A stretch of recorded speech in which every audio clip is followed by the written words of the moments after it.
Motorola injects the Razr Ultra 2025 with bigger hardware upgrades that makes the flip style phone more powerful than anything else prior to it, all while deepening its experience with Moto AI. However, this is all amounts to a steeper cost.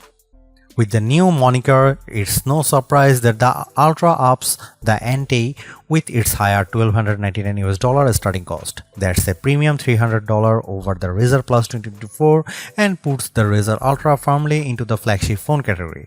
I won't say yet if the higher price point is valid, but just know that it has double the storage of the Plus at 512GB, more RAM, a bigger 4700 mAh battery, a premium chipset, and faster charging speeds. Additionally, it's really nice that you have more color options to choose from this time. You get a choice between Pantone Rio Red, Pantone Mountain Trail, Pantone Cabaret, and Pantone Scarab. I have got the latter, which features a suede-like Alcantara finish. While some would argue this is the most premium option of the bunch, I prefer the Pantone Mountain Trail version with its wooden finish. Motorola hasn't made any drastic changes with the design of the Razr Ultra 2025 since it bears many of the same design aesthetics as last year's Razr Plus 2024. For a flip-style phone, it's still a charming design with its thin construction, although it's a touch thicker, wider, and heavier than its sibling in the Razr Plus 2025. The hinge, though, feels more substantial because it's reinforced with titanium.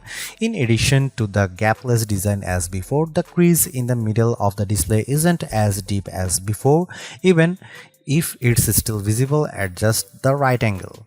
More importantly, I really like the snappier response of the hinge, which is not as stiff as last year's Razr Plus 2024. For a phone that folds, it still feels incredibly sturdy, which is backed up by its IP48 rated construction, but I'm not confident that the Alcantara will hold up as well as some of other finishes.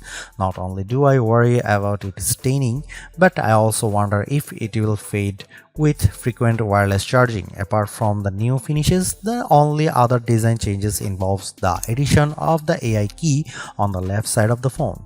While the design remains largely unchanged, the new hinge design and additional finishes continue to make it charming amongst foldables. I wasn't a fan of the switch Motorola made with the Razr Plus 2024 since it dropped the ultra-wide camera in favor of a telephoto one with 2x optical zoom, but I'm glad that Motorola has gone back to that setup with the dual camera setup on the Razr Ultra 2025, which consists of a 50 megapixel main camera paired with a 50 megapixel ultra-wide camera. Flip phones such as this are meant for blogging, so ultrawide cameras are valued for this exact reason when it's paired with the outer screen for recording video. While there is an upgraded 50 megapixel selfie camera embedded into the main display, I still love being able to use the better rear cameras paired with the outer screen. This makes selfies and vlogging much easier.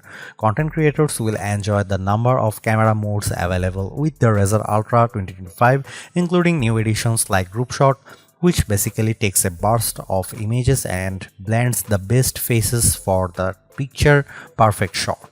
As much as I like using Pro mode to tweak the camera settings to my hiking, it's only for photos and not videos. Plus, it's missing a portrait video mode that other similar priced phones offers.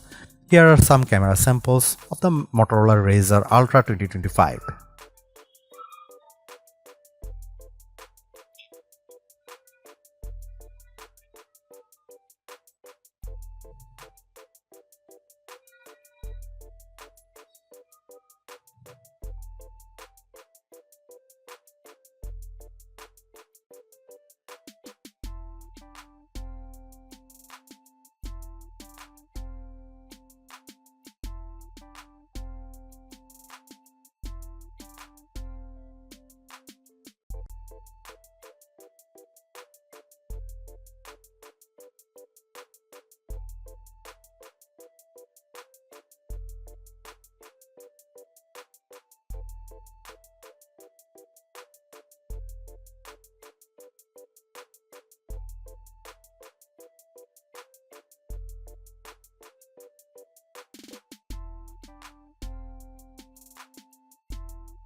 I have yet to commit long term to using a flip style phone, but the Motorola Razr Ultra 2025 is making a strong case to make me ditch my Galaxy Z Fold 6.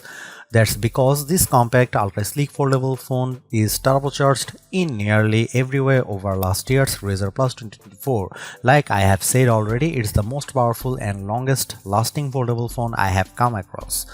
On other note, I also love how it goes back to main and ultra wide camera setup, which is powerful combo for creators. I just wish there are more video centric modes to really make more use out of it. At the same time, the new Moto AI features help to diversify its experience, but it doesn't come close to matching the robust set offered by the Galaxy Z Flip 6.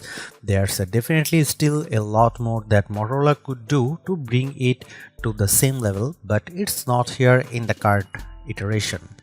Most of all, I'm torn about the higher cost. It's a big step up over past models and sets a precedent for everything else.